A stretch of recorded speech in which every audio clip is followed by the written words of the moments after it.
Company featured. Welcome to this Stockbox interview.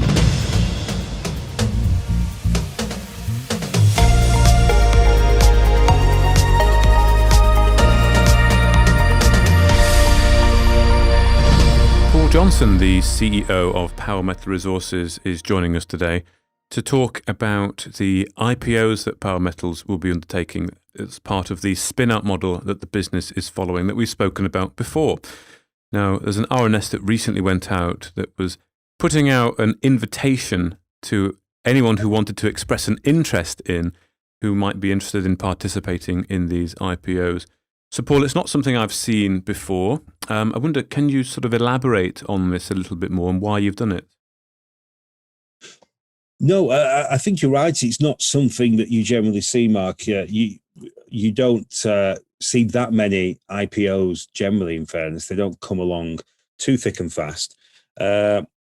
Certainly, I think the culture that we have in our markets is not one that's generally open to private investors or any investors, really, of having ready access to this type of thing. I see lots of comments on discussion boards and Twitter and the like, so expressing frustration that people not having access to things like placing and subscriptions, and also in some cases IPOs. So our business model, as you know, is one that's focused around the shareholders and around investors generally who have an interest in our company.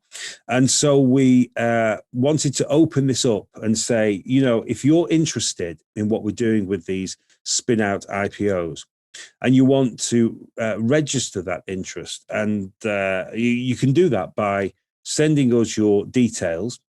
And we've had a phenomenal response. I think at the moment it's around 150 or so people have actually registered their basic contact details with us. And that when you do that, we will send your details to the regulated broker that's handling each of the IPO transactions. And of course, there may be more than one broker with a number of transactions happening. And then they will contact you and take you through that process of validating you.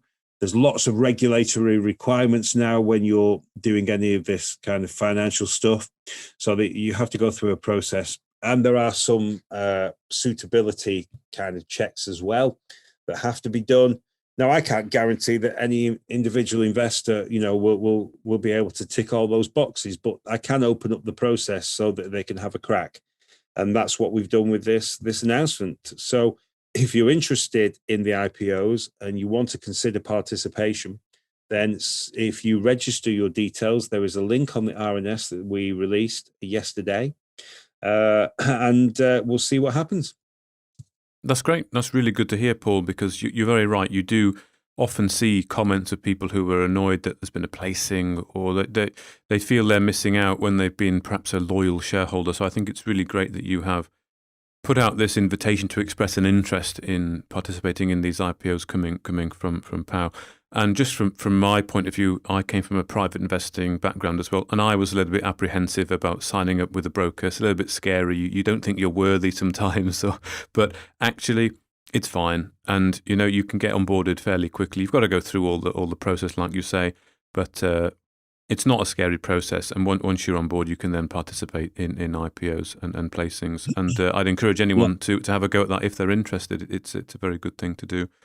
So it's a very good point you make, actually. I remember back in 2008 to 2011, which was the big run in the natural resource space that a lot of people recall. And I traded my way up from a small balance to quite a large balance on my stockbroking accounts, using pretty much entirely Barclays, I think, and Halifax share dealing. And then in 2011 was the first time when I actually went to see a broking firm, and it was a very strange experience. Now it's moved on a bit. They're a bit more open and supportive. The regulation is still there, but there are people that can help, and obviously, they are interested in securing new clients that can add value to their business. So it's if you are genuinely interested, then get in touch, log the details, and you never know. If you're able to successfully register, meet the requirements and all that, then it does open up new opportunities, certainly in terms of financings in companies generally. And you do get exposed to more things than perhaps, well, definitely than you would do just simply trading online. And what does the IPO process entail then, Paul? Is it quite a complex procedure? You've got to go through many hoops? Yes, you do. Yes, you do. You have to go through many, many hoops.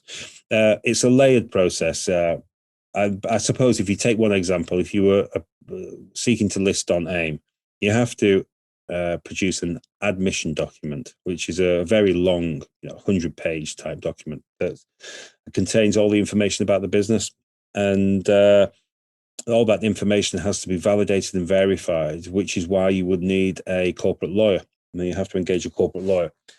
If you have operations overseas, that corporate lawyer will have to rely upon another corporate lawyer in that jurisdiction where your interests are to validate and verify things like license ownership and title, that kind of thing. You need to engage on AIM an advisor who will become your nominated advisor effectively, who will help you coordinate the approach to AIM, and also to make sure that the documentation that you have, the admission document, is all in order, and everything is cross-checked, verified, valid, and enough to support the listing.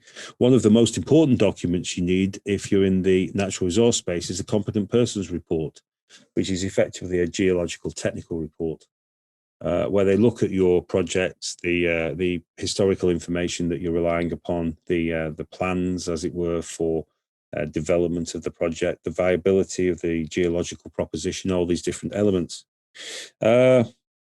And on top of that, you need a broker, of course, because to list on AIM, you have to have a broker, and that broker will raise money. Money is raised in the IPO process in two stages generally, but not always. First of all, a pre-IPO fundraise, where this is before you're listed, and that pre-IPO raise helps you to pay costs of running the business on a day-to-day basis, and also pay for some of the costs of listing. The listing process is not cheap, so it's useful if you can go and raise some money to help you along the way. And in our case, raising money in some of our spin-out vehicles themselves will help to reduce the amount of money that Power Metal has to expend on the process, which is a great thing to do. And it gives people an early stake, admittedly at higher risk in these spin-out opportunities, because, of course, until you get the confirmation you can list, you don't actually have the assurance that you're going to secure the listing. And also there's the IPO raise, which is where you raise money on the assumption that you are going to list, and people only pay when you do actually list effectively. So it's brokers, it's accountants, it's lawyers, it's the nominated advisor, and it's a whole variety of other people and organizations and input that you need along the way to make it work. So very complex, but very valuable if you're able to achieve the process successfully. Certainly in our case for Power, we're looking at multiple of these different opportunities and listings. And if we're successful, then we will revolutionize our balance sheet, build the financial strength of our business, and in the fullness of time, hopefully sooner rather than later, we'll be in a position to consider distributions to shareholders and all those good things too. So it's well worth doing. Okay, well, Paul Johnson, the CEO of Power Metal Resources, thank you very much for your time today. Thank you, Mark. Thank you for listening to this Stockbox interview.